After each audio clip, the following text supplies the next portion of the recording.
That's Jingle Bell Rock, complete with accidental deliberate error right at the finale. Very interesting song, very unusual structure to it. It's in 5 parts. Yeah, you have 2.5 verses. You have verse 1, verse 2, bridge, verse 3, which is only half a verse, which goes straight into the coda, and then the final chorus. Each verse is slightly different as well. But I guess the first thing to look at is the intro. So the intro is based on the melody of Jingle Bells itself, which I'll play for you now, which I played right at the end as well.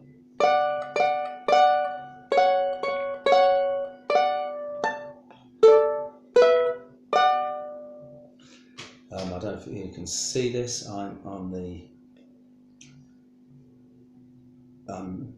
barring or double stopping, if you prefer, the E and the A string on the 9th fret, and with my middle finger I'm coming down on the 10th fret of the E string for the start of the riff, and that's Jingle Bells, jazzed up a little, rather than jingle bells, right? Then you come off, you raise this finger off, that gives the second part of the phrase. And the third part of the phrase, this finger comes back down, pinky comes onto the 12th fret of the A string, and then you jump down to the 5th fret of the and you bar across the E and the A strings. Now I've seen a lot of guitar instructions for this riff, and what they tend to do is show you the top part here, stop, and then go and show the second part down here. But this riff is in phrases of 3. It's very hard for an Essex boy to say. Phrases of 3. And the first of those 3 phrases is, the second is, the third is. So it's very important to practice that jump. So I'll do that again.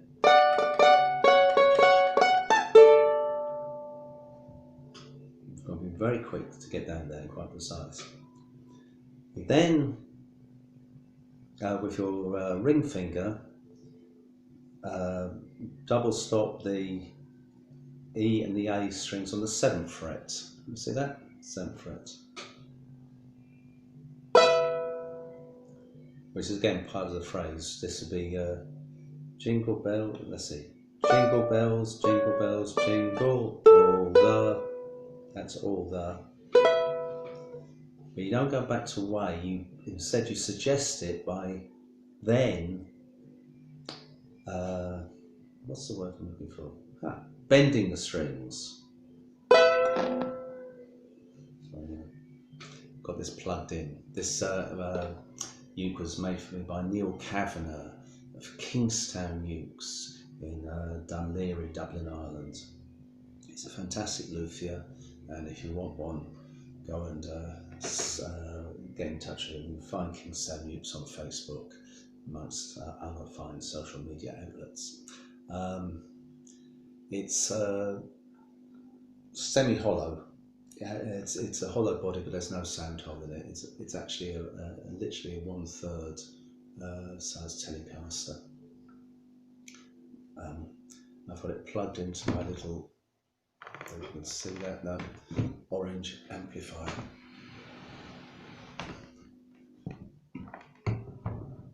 There, just to give it some twang. orange. These are fantastic little amps. An orange Micro Terror, 20 watts of valvey goodness. Right. Anyway, but occasionally I'm going to hear that make a crackling noise. So where were we? Yeah. So we're bending up. We've jumped. We've gone.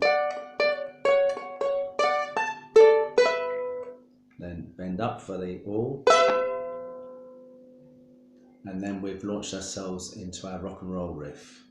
Back down, hit them. That's the third time you've hit those two strings on the 7th fret. Back to the 5th fret. Then on the 7th fret, you're hitting the C and the E strings. See that? C and E string. So.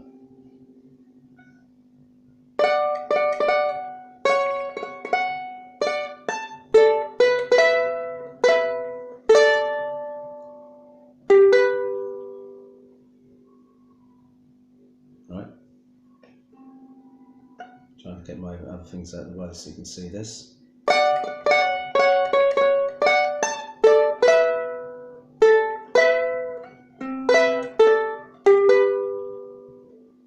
Right. And then the bluesy bit is you hit the C string, you can hit the E string as well if you like, and then you hammer on to the 6th fret.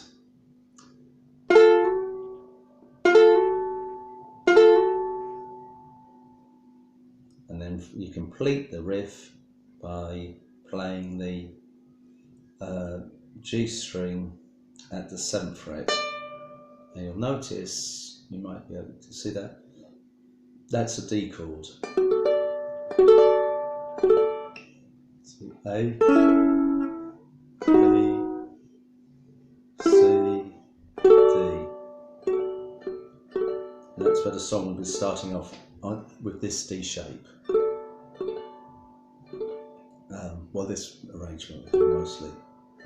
But before we get into the melody, we're going to play the, we're going to refer, we're not playing the bass run, we're going to reference the bass run. And to do that, we come up to the 9th fret on the C string, with our pinky, hit that twice. Then the 7th fret on the C string once, 6th fret once, 4th fret C string once.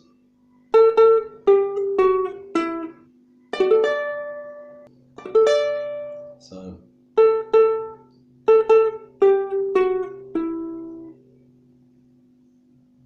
into the song.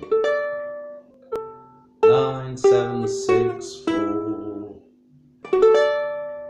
and there we are, ready to start the actual song. So just to recap.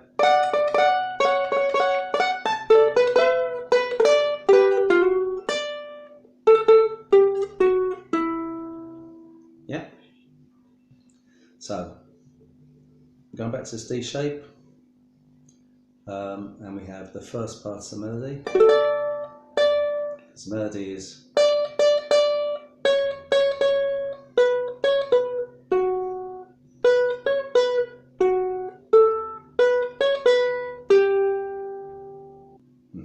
I'll do that bit out as well.